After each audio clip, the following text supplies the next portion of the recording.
Business organisation and management, that is BCOC 132। इसका आपका exam 8 जुलाई यानी कि कल है। और इसमें अभी हम इस वीडियो के अंदर वन शॉट में जितने भी इम्पॉर्टेंट टॉपिक्स हैं जो प्रीवियस ईयर भी आए हुए हैं उनको कवर करने वाले हैं। प्लस मैंने आपको वीडियो के एंड में कुछ और एक्स्ट्रा टॉपिक्स दे दिए हैं जिन्हें आप पढ़ के अच्छा स्कोर करना चाहते हो, चाहें तो आप वो पढ़ सकते हैं, उनको गो थ्रू कर दीजिएगा गूगल से, तो आप अच्छे नंबर से पास हो जाएंगे। बट अगर आप वो उसके लिए सफिशिएंट नहीं है, आपके पास इनफ टाइम नहीं है, तो आप जो मैंने इसमें एक्सप्लेन किया है उसको अच्छे से गो थ्रू करें, साथ में नोट्स बनाएं, आप आराम से पास हो जाएंगे। वीडियो को लाइक कर दें और चैनल को सब्सक्राइब करना ना भूलें। चलिए अब स्टार्ट करते हैं हमारा पहला topic, that is lease financing. Lease financing और मॉर्गेज सिस्टम एक जैसा ही होता है, इन दोनों में बस नाम का डिफरेंट होता है। इसमें 2 पार्टीज़ होती हैं, 2 पार्टीज़ हैं। इसके पास कोई एसेट है, सपोज कर लो इनके पास आईफोन है, जैसे ये मिस्टर पिद्दी है, ठीक है, और ये मिस्टर पिद्दी 2 है। तो अब मिस्टर पिद्दी 2 जो मिस्टर पिद्दी 2 है हमारे, इन्होंने आईफोन से फ़ोटोज़ खींचनी है, रील्स बनानी है, बट इनके पास आईफोन नहीं है। तो ये इनके पास जाएंगे और इनका आईफोन बोरो कर लेंगे एक दिन के लिए बोरो करेंगे और बदले में इन्हें ₹10 देंगे। इनका एक एग्रीमेंट बन जाएगा कि मिस्टर पिद्दी के पास जाएंगे, उन्हें बोलेंगे कि आप अपना मुझे आईफोन दे दीजिए और इसके बदले में आपको एक दिन का ₹10 पे कर दूंगा और एक दिन के टाइम पीरियड के बाद मैं आपको आपका आईफोन वापस कर दूंगा। तो इन दोनों के बीच में जो एग्रीमेंट हुआ है, यहाँ पे जो चीज़ हुई है, दैट इज़ लीज फाइनेंसिंग। यानी कि मिस्टर पिद्दी 2 ने इनका फ़ोन बोरो कर लिया, इनको बदले में पैसे दे दिए और अपना काम भी कर लिया, रील्स भी बना लिया आराम से, और इनका फ़ोन वापस भी कर दिया। इससे मिस्टर पिद्दी को आईफोन खरीदना भी नहीं पड़ा और इनका काम भी हो गया। ठीक है, 2 पार्टीज़ होनी चाहिए। अब इन 2 पार्टीज़ में एक होता है लेसर और एक होता है लीसी। लेसर कौन होता है? ओनर।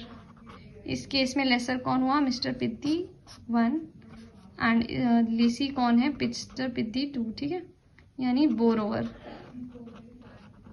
जो यानी कि मिस्टर पिद्दी 2 हुए, जो ओनर की चीज़ को बोरो करता है। तो इसका फर्स्ट फीचर है 2 पार्टीज़ होनी चाहिए। सेकंड, अग्रीमेंट होना चाहिए, एक पर्टिकुलर टाइम पीरियड के लिए होना चाहिए, जिसके बाद लीसी को लेसर को उसका जो एसेट है उसको वापस करना पड़ेगा। ठीक है, इसमें जो थर्ड चीज़ होगी इज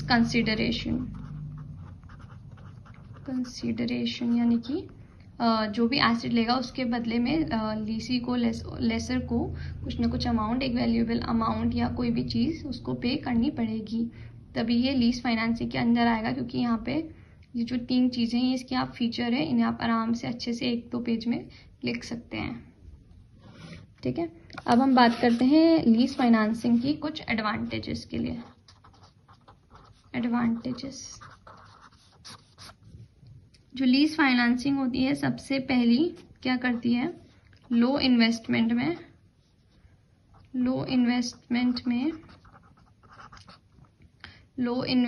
में असेस टू एसेट्स दे देती है। जैसे कि अब जो इस केस में मिस्टर पिद्दी 2 है, वो आईफोन अफोर्ड नहीं कर सकते थे, बट लीज फाइनेंसिंग के थ्रू उन्होंने आईफोन यूज़ कर लिया मिस्टर पिद्दी 1 से लेके, आराम से रील्स भी बना ली, फोटोज़ भी क्लिक करी और उन्हें खर्चा भी नहीं करना पड़ा, आईफोन खरीदना भी नहीं हुआ। तो वो इजीली उस डिवाइस को या उस एसेट को असेस कर पाए without purchasing it actual cost पे। ठीक है, सेकेंड चीज़ होगी हमारी इसकी, second advantage is it does not dilute control. अब जो मिस्टर पिद्दी 2 को अपना आईफोन दिया, तो ऐसा तो नहीं हुआ ना कि मिस्टर पिद्दी 2 उसके ओनर बन गए या उसमें अपनी मर्जी से जो भी फीचर्स है कुछ भी चीज़ें कर सकते हैं। नहीं, मिस्टर पिद्दी 2 की जो डील हुई थी कि उन्हें बस फोटोज़ और रील क्लिक करनी है, तो वो बस उसमें उतना ही कर सकते थे। उनके पास ऐसा कोई राइट नहीं था कि वो उस आईफोन की कुछ सेटिंग्स चेंज कर दें या उसे लेके भाग जाएं, तो ऐसा नहीं हो सकता था। Easily generate a decent source of income. ठीक है, इजीली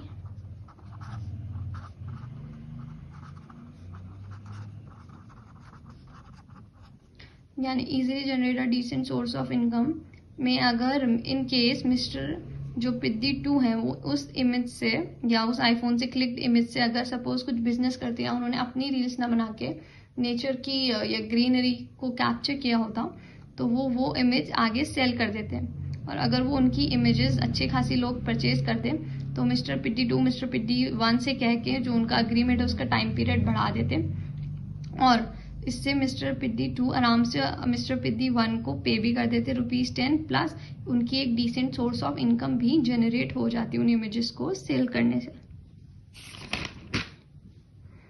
अब इसकी कुछ डिसएडवांटेजेस भी होती हैं बेटा। First, lessee never becomes the owner.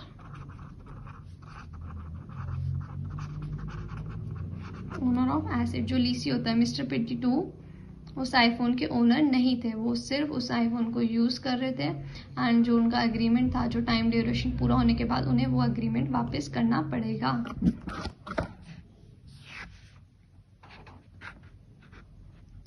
After the completion, मैं इसको बहुत शॉर्ट में लिख रही हूँ जिससे आपको जल्दी से समझ आ जाए, बस आप मेरी वॉइस ओवर से सुन लेना, बाकी राइटिंग पे मत जाना। After completion of time period, asset had to return. ठीक है, जब टाइम पीरियड कंप्लीट हो जाएगा जो मेंशन होगा, उसके बाद मिस्टर पिद्दी 2 को वो एसेट यानी कि वो आईफोन मिस्टर पिद्दी 1 को रिटर्न करना ही पड़ेगा, वो उसे अपने पास नहीं रख सकते।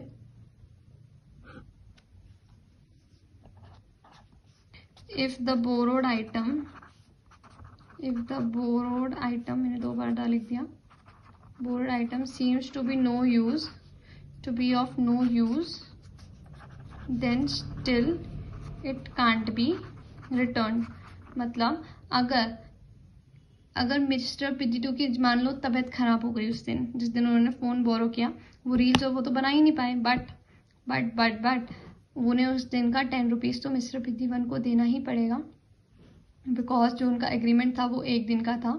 इसमें उनका ये कोई रोल नहीं आता कि उनकी तबीयत खराब हो गई तो रील्स नहीं बन पड़ी, इससे मिस्टर पिद्दी को कोई फ़र्क नहीं पड़ता। इसलिए मिस्टर पिद्दी 2 को उन्हें ₹10 तो देने ही पड़ेंगे, वेदर वो उनका एसेट यूज़ करे ना करे, बट उनको उसके लिए पे करना ही पड़ेगा। तो planning is all about deciding in advance what to be done in future. ठीक है, जो भी फ्यूचर में होने वाली चीज़ें हैं उन्हें हम आज से डिसाइड करते हैं, दैट इज़ प्लानिंग। प्लानिंग एक सिस्टमैटिक प्रोसेस होता है which involves systematic processes which helps in achieving the objective. अब आपने आज सोचा कि अब आप 1 शॉट कर रहे हो, तो आपका कहीं ना कहीं ऑब्जेक्टिव कल के एग्जाम में पास होना है ना। तो इसी तरीके से planning helps in achieving the objectives. अब हम कुछ प्रिंसिपल्स ऑफ प्लानिंग की बात करेंगे। तो प्लानिंग सबसे पहला क्या होना चाहिए, गोल ओरिएंटेड होना चाहिए। आपका जो भी प्लान है, उसका जो भी गोल है, आपको उसको अचीव करने के लिए अपनी पूरी तरीके से कोशिश करनी चाहिए, एंड आपको अपना गोल अचीव करने के टूवर्ड्स अपने काफ़ी सारे स्टेप्स लेने चाहिए। जैसे कि आपका गोल है एग्ज़ाम में पास होना, ठीक है, तो उसके टूवर्ड्स आप क्या कर रहे हैं, उसे अचीव करने के लिए क्या कॉन्ट्रीब्यूशन दे रहे हैं, कि आप 1 शॉट देख रहे हैं सब सब्जेक्ट्स की। बट अब ऐसा तो नहीं होगा ना कि आप एक सब्जेक्ट की 1 शॉट देख लेंगे एंड काफ़ी सब्जेक्ट की छोड़ देंगे या देखेंगे ही नहीं तो आप पास हो जाएंगे, तो नो, आपका गोल अचीव नहीं हो पाएगा। तो ये फीचर यही कहता है कि planning to be done in such a way that it is clear and continuous in order to achieve the goal. ठीक है, नेक्स्ट इज परवेसिवनेस, यानी कि planning should be done in every level.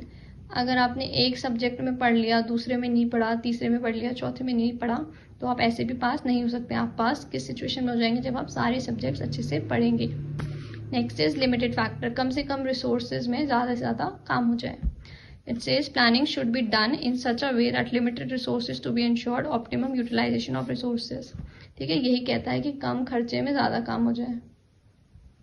Now flexibility, यानी कि आपका plan जो हो सकता है कभी भी चेंज हो सकता है, होना चाहिए। आपकी प्लानिंग ऐसी नहीं है कि आपने बोला है इसी 1 शॉट से पढ़ेंगे तो हम इसी से पढ़ेंगे, लेकिन अगर आपको बीच में आके कोई आके आपको इंपॉर्टेंट क्वेश्चन दे जाता है, 4 इंपॉर्टेंट क्वेश्चन, कि ये पढ़ लो, ये एग्जाम में ये आएगा और आप पास हो जाओगे, तो आपका प्लान क्या हो जाएगा, उस टाइम पे एकदम से चेंज हो जाएगा। तो आप उस टाइम पे 1 शॉट छोड़ के वहाँ पे चले जाओगे। ऑल्दो ऐसे कोई क्वेश्चंस नहीं होते हैं, ये सिर्फ आपका टाइम वेस्ट किया जाता है ऐसे क्वेश्चंस आपको प्रोवाइड करवा के। तो दैट इज फ्लेक्सिबिलिटी, वहाँ पे आपका प्लान क्या हो रहा है, फ्लेक्सिबल हो रहा है। Planning should B dynamic in environment which can be easily modified, यानी आपका प्लान कभी भी चेंज होना जाना चाहिए। ऐसा नहीं हो कि आपका एक रिजिड प्लान लेके बैठे हो आप कि हाँ मुझे यही चीज़ करनी है, तो इस तरीके से आपका प्लान सक्सेसफुल नहीं हो सकता।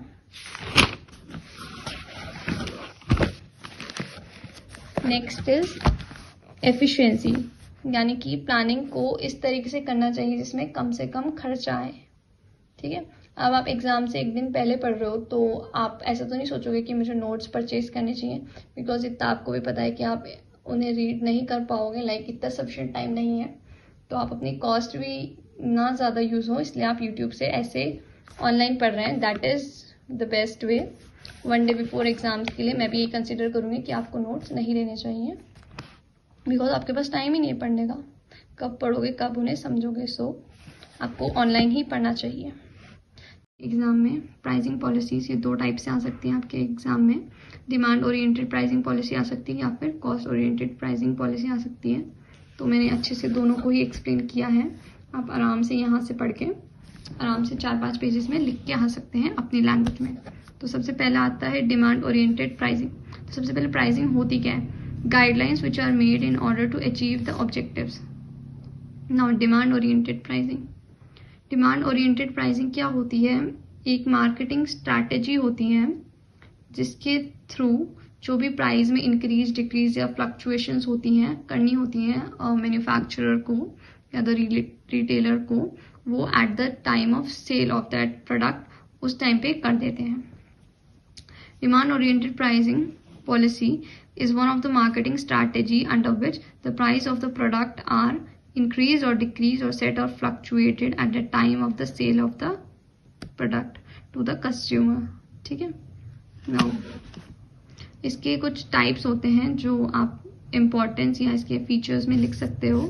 बेसिकली आप इनको ऐसे लिखना कि components of demand oriented pricing डाल के आराम से एक हेडिंग, फिर उसके नीचे पूरा पेज भर देना अपनी लैंग्वेज में।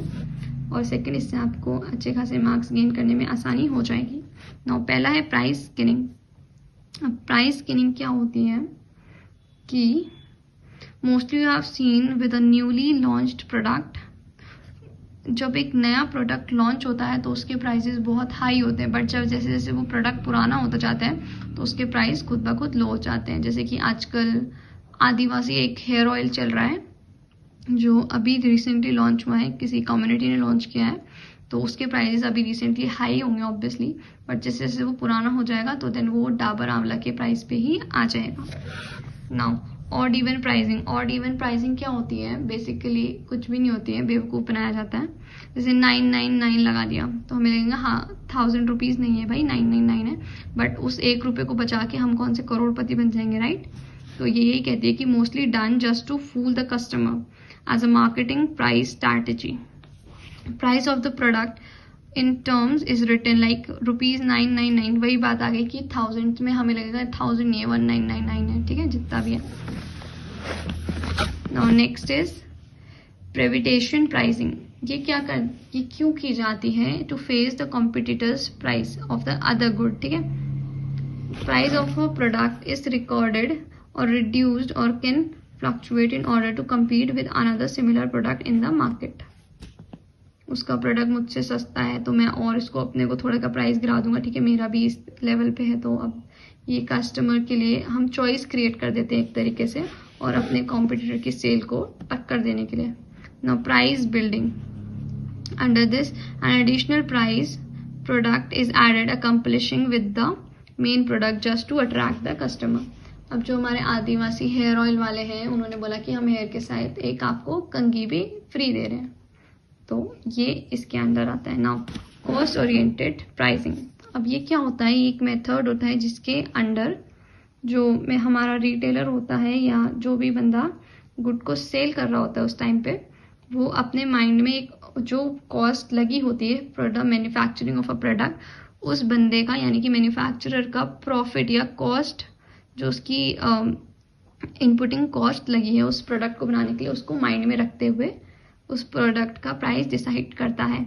It is a method of which determines price that takes a retail companies profit into objective into mind. ठीक है, उसको अकाउंट में लेके चलता है कि इसकी कॉस्ट लगी है उसके कॉस्ट को कवर करने के बाद इसको एक प्रॉफिट अचीव हो जाए, इसका मार्जिन इसको मिल जाए, ऐसा ना हो कि लॉस में जाए, ठीक है। तो ये दो तरीके से किया जाता है, cost plus pricing and marketing pricing. Cost plus pricing में क्या होता है, basically price of a product is seated more than its manufacturing cost to earn profit.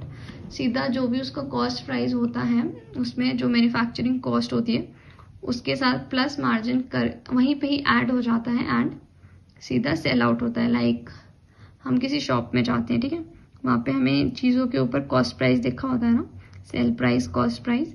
तो जो कॉस्ट प्राइस होता है उसके अंदर लाइक एक हमने एक नोटबुक परचेज की ऑफ 90 रुपीज़, ठीक है, that is it's cost price.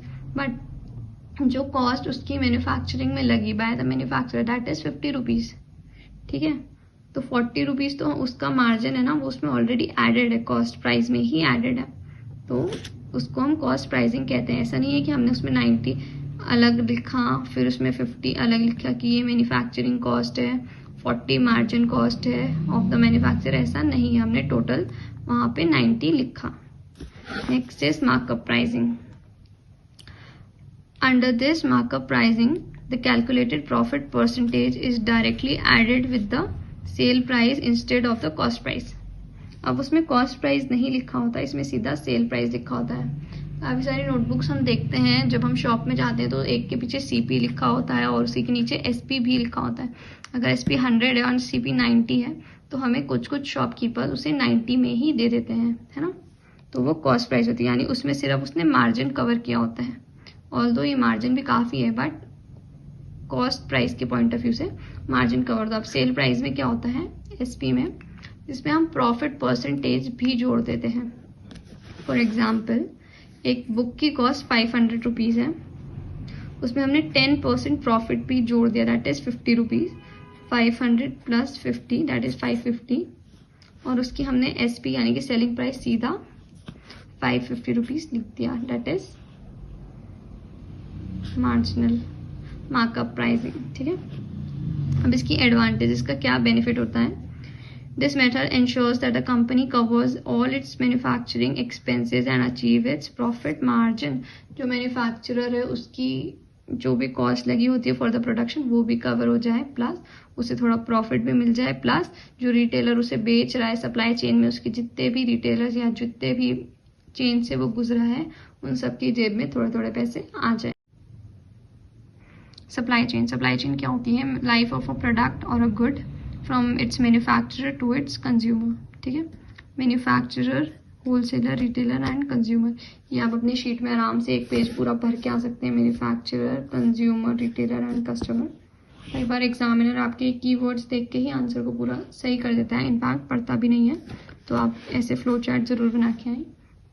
अब सप्लाई चेन के कुछ ऑब्जेक्टिव्स होते हैं, that is to gain maximum customer value, यानी कि कस्टमर से जितना भी इंटरैक्ट करके उनकी जो नीड, टेस्ट, वांट जो भी है उस पर फोकस करके ही प्रोडक्ट को बनाया जाए। It refers to gain maximum customer value in the market. It focuses on the demand of the customer and then make their product availability efficiently and effectively. यानी कि सपोज करो मिस्टर पिद्दी है कोई, वो इंस्टाग्राम के इन्फ्लुएंसर है, ठीक है, तो वो मार्केट में आते हैं एंड बोलते हैं कि मुझे पर्पल कलर की शर्ट चाहिए। तो उनकी जो रिक्वायर्ड है या डिमांड है वो एक पर्पल शर्ट है, तो उसको मद्देनज़र रखते हुए जो मैन्युफैक्चरर है वो पर्पल शर्ट बना के उन्हें दे देगा, लीजिए सर, एंड वो उसको खुशी खुशी परचेज कर लेंगे एंड नेक्स्ट टाइम भी जो मैन्युफैक्चरर है उसी की शॉप से यानी कि हमारी ही शॉप से शॉपिंग करेंगे। एंड सेकेंड है डेवलप बेटर कस्टमर रिलेशनशिप। अब मिस्टर जो पिद्दी हैं, अब हमने उनसे इंटरैक्ट किया था ऊपर मैक्सिमम कस्टमर वैल्यू में, तो उन्होंने हमें बताया था कि मुझे पर्पल शर्ट चाहिए, बट वो एक इंस्टाग्राम इन्फ्लुएंसर है, ठीक है। तो जब वो पर्पल शर्ट पहनेंगे तो उनके जितने भी फॉलोअर्स होंगे वो भी उन्हें देख के बोलेंगे वाओ हम भी पर्पल शर्ट पहनेंगे। तो अब मिस्टर पिद्दी हमें आके बताएंगे कि मेरे फॉलोअर्स को भी पर्पल शर्ट चाहिए, तो हम बोलेंगे ठीक है जी हम और बना देते हैं। तो इस तरीके से हमने उनका इंटरैक्ट करके उनके साथ अपनी एक तरीके से सेल्स को भी बढ़ा लिया, प्लस एक अच्छी मार्केट वैल्यू या गुडविल भी बना ली। तो ये कहता है and through developing good relationship with the customer by the manufacturer, it improves sales and also helps to increase the market value of the product to make more profit, ठीक है। Next है to reduce supply production cost. अगर एक manufacturer अकेला ही अपना product बेचता, ठीक है, बीच में कोई भी नहीं होता, होलसेलर, रिटेलर एंड कस्टमर तो खैर छोड़ो, ये नहीं होते हैं, तो एक मैन्युफैक्चरर अगर खुद से निकलता प्रोडक्ट बेचने तो उसे दिल्ली जाता, बॉम्बे जाता, मतलब जहाँ पे भी उसे बेचना होता डिफरेंट स्टेट्स में, तो वो उसका प्रॉफिट मार्जिन नहीं होता जितना उसका वहाँ पे जाने का टिकट, खाना पीना, ये सब हो जाता। इसीलिए सप्लाई चेन के अंदर उसकी जो कॉस्ट होती है, एक्स्ट्रा कॉस्ट होती है, सप्लाई कॉस्ट, वो सेव की जाती है थ्रू होलसेलर्स एंड रिटेलर्स, यदि वो यहीं से कुरियर कर देता होगा या वो खुद आ जाते होंगे लेने उसका पार्सल जो उसका मैन्युफैक्चर्ड प्रोडक्ट है, एंड उसको उसका प्रॉफिट देके अपना मार्जिन अलग निकाल के उसको आराम से उसका प्रॉफिट प्रोवाइड कर देते होंगे। ठीक है। टीम क्या होती है? A team is a group of small number of people with complementary skills are committed to common purpose or performances of goals। ठीक है। अब हमारे पास टाइप्स ऑफ टीम आता है। टीम क्या होता है? A group of small number of people with complementary skills who are committed to a common goal. ठीक है। फंक्शनल टीम होती है, क्रॉस फंक्शनल टीम होती है, सेल्फ मैनेज टीम होती है, वर्चुअल टीम होती है, problem solving team, multi system team and quality circle. Functional team क्या होती है? जिसमें जो मेंबर्स होते हैं वो सेम डिपार्टमेंट से होते हैं। क्रॉस फंक्शनल टीम जिसमें मेंबर्स डिफरेंट डिपार्टमेंट से होते हैं। सेल्फ मैनेज टीम जो खुद से डिसीजन मेकिंग कर लेती है आराम से, उन्हें किसी की ज़रूरत नहीं पड़ती है। Virtual team is online team जो लाइक कंप्यूटर्स के थ्रू कनेक्टेड होती है ना, जैसे ऑनलाइन मीटिंग्स होती हैं and all. Problem solving team, ये स्पेशल टीम मेंबर्स होते हैं इसके, जो एक स्पेशल प्रॉब्लम को सॉल्व करने के लिए बनाए जाते हैं। नाउ मल्टी सिस्टम टीम, यहाँ पे डिफरेंट 2 to 3 मेंबर्स अरेंज किए जाते हैं। इसमें बहुत सारे मेंबर्स होते हैं बट इसमें 2 to 3 पीपल्स का ग्रुप बना दिया जाता है to solve a particular problem, यानी एक प्रॉब्लम को सॉल्व करने के लिए 2 से 3 लोग लगा दिए जाते हैं। ना quality circle team which is form to increase the quantity और quality of an organisation. Now process of team building. सबसे पहले एक ज़रूरत को फाइंड आउट करना कि हमें टीम क्यों बनानी है। Then define the objectives of the team. अब टीम्स के क्या ऑब्जेक्टिव रहेंगे, किस लिए बना रहे हैं हम टीम, वो चीज़ डिसाइड करना। Consider the team role. अब जो चीज़ हमने जो ऑब्जेक्टिव एस्टैब्लिश कर लिया है उसको अचीव करने के लिए टीम का क्या रोल रहेगा उसको डिफाइन करना। Consider team of individuals. अब एक इंडिविजुअल्स को चूज करना, यानी स्मॉल ग्रुप ऑफ पीपल को एस्टैब्लिश करना या फॉर्म करना। Then establish the communication of the rules. अब उन जो भी हमारे टीम है, टीम मेंबर्स हैं, उन ग्रुप्स में सारे जो रूल्स रेगुलेशंस है, किस तरीके से उनको क्या काम करना है, उन सबको बताना। Identifying individuals strengths. अब हमें एक इंडिविजुअल्स जो हमने इस्टेब्लिश कर लिए हैं उस टीम में, उन सबको अच्छे से गाइड करना, स्ट्रेंथन फील करवाना। Then second, be a part of a team, उस टीम का हिस्सा रहना है। मॉनिटर्स परफॉर्मेंस को अच्छे से देखना है कि क्या क्या हो रहा है। शेड्यूल्स मीटिंग्स अरेंज करनी है टू जज the performance and dissolves the team, और टीम को एट द एंड खत्म कर देना है। ठीक है। Now MNCs। अब हम बात करेंगे MNCs की। जैसे कि सबको पता है MNCs means multinational companies, and आजकल ये बहुत ज़्यादा तेज़ी से बढ़ती जा रही है, ग्रोथ में कह लो या इन्वायरमेंट डेवलपमेंट में कह लो, economy development, sorry. So MNCs are multinational companies that operates their business at a large scale in multiple countries। ठीक है। ये बहुत सारी कंट्रीज में अपना बिजनेस ऑपरेट करती हैं, और जो इनका ओरिजिन होता है वो एक कंट्री में होता है, बट इनकी रीजनेबल ब्रांचेस अदर कंट्रीज में हो सकती है, यानी कि बहुत सारी कंट्रीज में प्रेजेंट होती हैं। और जो इनका हेड ऑफिस है that is in the country of their origin, and जो अदर कंट्रीज होती हैं वहाँ पे इनकी रीजनेबल ब्रांचेस होती हैं। मैंने यहाँ पे 2 पॉइंट्स लिखे हैं, आप इनको एग्जाम में लार्ज स्केल, MNC का एक फीचर हो गया लार्ज स्केल, यानी कि बहुत बड़े स्केल पे ये ऑपरेट करते हैं अपना बिजनेस। एंड सेकंड आप लिख सकते हैं head office in one country and reasonable branches in another country. ये आप 2 हेडिंग्स बना के अच्छे से लिख सकते हैं, 2 पेजेस, और एग्जाम्पल डाल दीजिएगा कि माइक्रोसॉफ्ट, जैसे इसका ओरिजिन मेन है अमेरिका में, बट अब आप देखेंगे कि ऑल ओवर वर्ल्ड ये ऑपरेट करते हैं अपना बिजनेस। अब इसके फीचर्स होते हैं, सबसे पहला फीचर होता है employment generation. Opening MNCs in every country contributes to high employment generation for many people of the country। जब कहीं MNC सेटअप होगी तो वहाँ पे एम्प्लॉयमेंट जनरेशन होना तो लाजमी है, क्योंकि जब एक नई इंडस्ट्री वहाँ पे सेटल होगी या बिजनेस सेटल होगा तो उसके लिए बहुत सारे वर्कर्स चाहिए उन्हें, प्लस एम्प्लॉयज़ भी चाहिए, तो ये एम्प्लॉयमेंट जनरेट करता है। Next is global presence.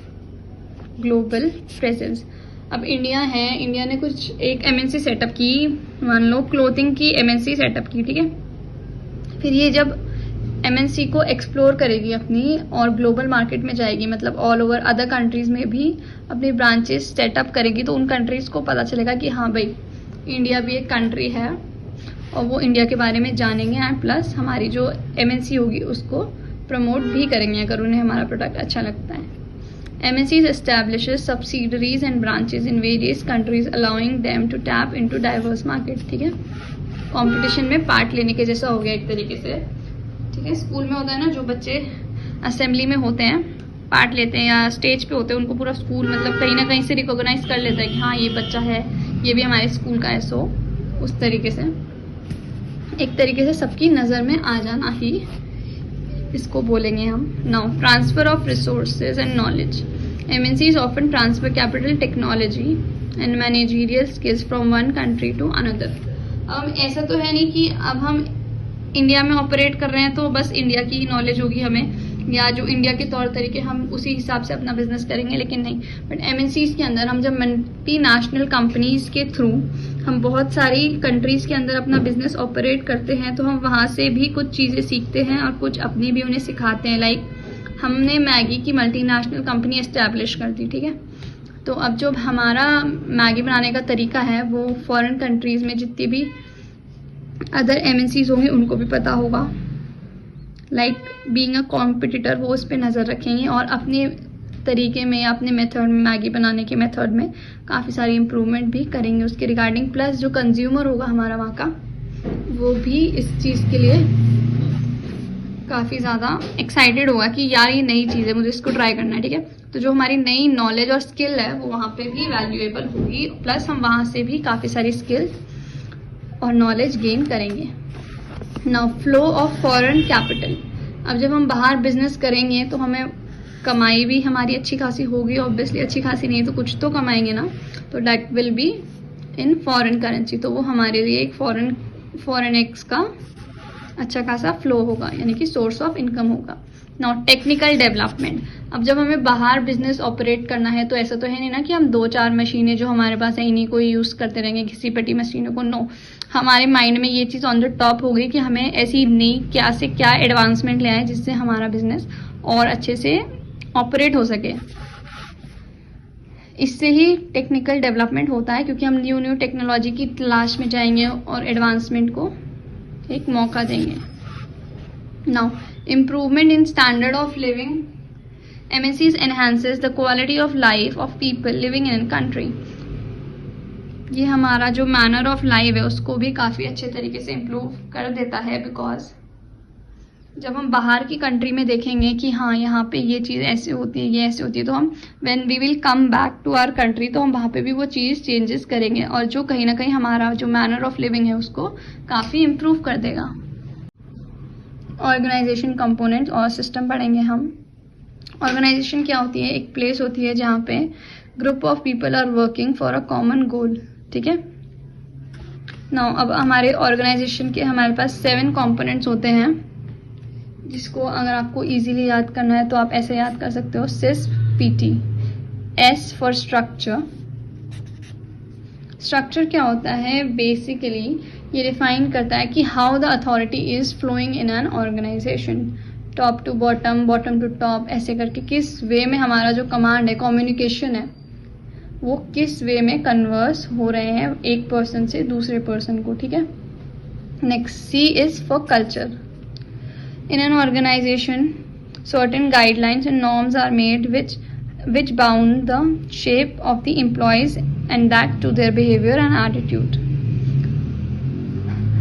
अब एक ऑर्गेनाइजेशन में जो उसके गाइडलाइंस और नॉर्म्स फॉर्म की जाती हैं वो बहुत ज़रूरी होता है कि हर एक एम्प्लॉय उन्हें फॉलो करे और उसके अकॉर्डिंग ही अपना बिहेवियर सेट कर ले, अपना एक माइंडसेट बना ले कि ठीक है यहाँ पे ये चीज़ मुझे फॉलो करनी है तो मुझे यही करनी है। मैं कोई अपनी प्रेफरेंस नहीं लाऊंगी वहाँ पे कि मुझे तो ये नहीं आता तो मैं दूसरे तरीके से करूँगी या मुझे ज़्यादा आता है, ठीक है। तो एटीट्यूड इशू नहीं होना चाहिए और बिहेवियर को ये नॉर्म्स हमारे एक तरीके से गाइड कर देती है कि आपको इस तरीके से अपना टास्क परफॉर्म करना है।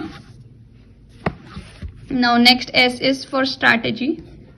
स्ट्रैटेजी मीन्स तरीका, हमारा क्या तरीका रहने वाला है जो हम उस ऑर्गेनाइजेशन के गोल को अचीव करने के लिए फॉलो करेंगे। These are long-term plans which highlights the organization's goal and the methods to achieve them. ठीक है। Next P is for process। ये फ्रेम में नहीं आ रहा होगा आई थिंक, तो आप सुन लेना बस। P is for process, referred as the method, task which is carried out or performed to ensure efficiency, consistently and quality। Process भी एक तरीके से जो स्टेजेस होते हैं या सीरीज होती है एक तरीके से जिसको गो थ्रू करता है ऑर्गेनाइजेशन का हर एक member, staff, employee to achieve the goal of the organisation. ठीक है, या पर्पस को जो भी फॉलो करने के लिए, अचीव करने के लिए जो भी किया जाता है, that is it. Now people. People basically क्या होगा, ये next factor is P, that is people, मतलब कि एम्प्लॉयज ऑफ द ऑर्गेनाइजेशन या workforce. Then T is for technology, क्या एडवांसमेंट, क्या टूल्स हम यूज़ कर रहे हैं, that is it. And last E is for environment, यानी कि एक्सटर्नल फैक्टर्स आते हैं इसमें, जैसे कि मार्केट ट्रेंड्स क्या हैं उनको माइंड में रखते हुए हम गोल सेट करेंगे, फिर उसके लिए वर्क करेंगे, तो दैट इज़ इट। जो हमारी ऑर्गेनाइजेशन होती है उसमें दो टाइप के फंक्शंस होते हैं, या दो टाइप्स कह लो उसके, जो मोस्टली एग्जाम्स में प्रीवियस ईयर्स के क्वेश्चन पेपर को नज़र में रखते हुए बोले तो काफ़ी बार देखी जा चुकी हैं, तो वो है लाइन ऑर्गेनाइजेशन और स्टाफ ऑर्गेनाइजेशन। उसको ही फंक्शनल ऑर्गेनाइजेशन भी कहा जाता है, तो हम दोनों को ही अच्छे से पढ़ेंगे। First is line organisation. मैं शॉर्ट में बता रही हूँ, आपको एग्जाम में इसको अच्छे से अपने वर्ड्स में बढ़िया करके काफ़ी 1-2 पेजेस में लिखना है। Now line and staff organisation, इसके अंदर क्या होता है, ये फंक्शनल ऑर्गेनाइजेशन और स्टाफ ऑर्गेनाइजेशन दोनों को फॉलो करता है। सबसे पहले उनका मिक्सचर होता है, यानी कि इसमें जो अथॉरिटी होती है टॉप टू बॉटम भी फ्लो करती है और कुछ स्किल्ड पीपल के ग्रुप्स भी बनाए जाते हैं। बट इसमें एक नई चीज़ क्या ऐड हो गई, स्टाफ। स्टाफ क्या होता है, एक ये बाहर वाला पर्सन होता है या आउटसाइडर है जो आएगा, कंपनी को एडवाइस करेगा एंड चला जाएगा। इसका काम सिर्फ एडवाइस देना ही होता है। इसकी एक डिसएडवांटेज होती है कि जो actual employees of the company होते हैं वो उस एडवाइज़र से यानी उस आउटसाइडर से काफ़ी सारी कॉन्फ्लिक्ट्स कर सकते हैं, या उनका थोड़ा ईगो हर्ट हो सकता है कि कोई बाहर का आके हमें एडवाइस कर रहा है कि हमें क्या काम करना है, although that person is not a employee of the company, तब भी वो आके उन्हें एडवाइस कर रहा है, बट उस एडवाइज़र का काम ही ये है कि वो एडवाइस करे और चलता बने। तो ये था हमारा line and staff organisation.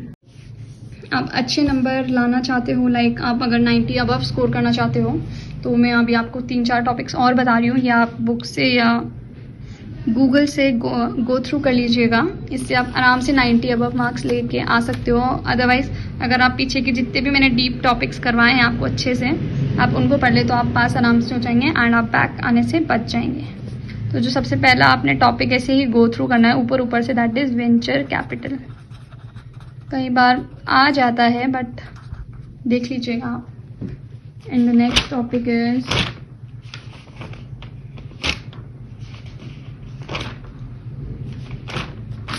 Commerce and industry. Commerce क्या होता है, बेसिकली ट्रेड, यानी कि ट्रांसपोर्टेशन, इसमें ट्रांसपोर्टेशन होता है। एंड इंडस्ट्री इज मैन्युफैक्चरिंग, एक प्रोडक्ट है जो यहाँ पे मैन्युफैक्चर होगा। ठीक है, आईफोन यहाँ पे मैन्युफैक्चर हुआ। आईफोन अगर कॉमर्स के अंदर गया तो यहाँ पे उस आईफोन की सेल्स से रिगार्डिंग चीज़ें होंगी। जितना भी चीज़ें सेल से रिगार्डिंग आती हैं वो सारे कॉमर्स के अंदर आता है। और जो मैन्युफैक्चरिंग वाला प्रोसेस होता है वो इंडस्ट्री में होता है, यानी प्रोडक्ट इंडस्ट्री में बनता है, कॉमर्स में आके उसको ट्रांसपोर्टेशन, उसकी सेल्स एंड ऑल की जाती है। ठीक है, ये बहुत सिंपल है, आप आराम से इसे गो थ्रू कर लोगे ना एक बार, आपके अच्छे से समझ में आ जाएगा एंड आप एग्जाम में इसे अच्छे से लिख के आ सकते हो।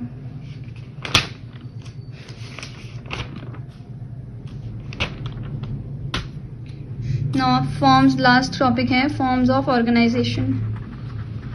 फॉर्म्स ऑफ ऑर्गेनाइजेशन, ठीक है, मेरी राइटिंग पे मत जाना, मैं बहुत जल्दी लिख रही हूँ। तो हमारी ऑर्गेनाइजेशन 3 टाइप की होती है, departmental organisation, statutory organization, and last is government organization. Departmental क्या होती है? जो फुली गवर्नमेंट के थ्रू कंट्रोल की जाती है, चलाई जाती है, डेट इज डिपार्टमेंटल गवर्नमेंट. यहाँ पे जितने भी शेयर्स होते हैं ऑफ प्रॉफिट और लॉसेस, सब प्रॉफिट एंड लॉसेस वो सब गवर्नमेंट एंजॉय करती है. एंड स्टैट्यूटरी ऑर्गेनाइजेशन क्या होती हैं? जो गवर्नमेंट प्लस पब्लिक होती हैं. ठीक है. नाउ गवर्नमेंट ऑर्गेनाइजेशन क्या होती हैं? या इनको गवर्नमेंट कंपनीज भी कहा जाता है. गवर्नमेंट कंपनीज ऐसी ऑर्गेनाइजेशन होती हैं जिसके अंदर 51 share of the company is held with the government and remaining is with the public. Basically ये नाम का है कि गवर्नमेंट कंपनी में पब्लिक शेयर है, but still it is also control and profit and losses are enjoyed here also by government. तो इसमें सिर्फ पब्लिक का नाम है, बाकी ये चलती सब गवर्नमेंट से. इसमें रूल्स रेगुलेशन सब गवर्नमेंट ले डाउन करती है. और जो हमारी स्टैट्यूटरी ऑर्गेनाइजेशन है, यहाँ पे थोड़ा पब्लिक को रिलैक्सेशन मिलता है, उनकी भी सुनी जाती है. बाकी इन दो में तो सिर्फ गवर्नमेंट की ही चलती है. सो आई होप आपको ये सारे टॉपिक्स अच्छे से समझ आ गए हों और आपने अच्छे से नोट्स बना के इनको कवर कर लिया हो. आप बस इनको अच्छे से पढ़ के, इन्हें समझ के अपने वर्ड्स में लिख के आ जाना. आप आराम से पास हो जाओगे एंड आपकी बैक बिल्कुल भी नहीं आने वाली है. तो आप बिल्कुल भी टेंशन मत लेना, बस इनको अच्छे से गो थ्रू कर लेना. या थोड़ा डीप में पढ़ना होगा तो आप गूगल यूज़ कर लेना.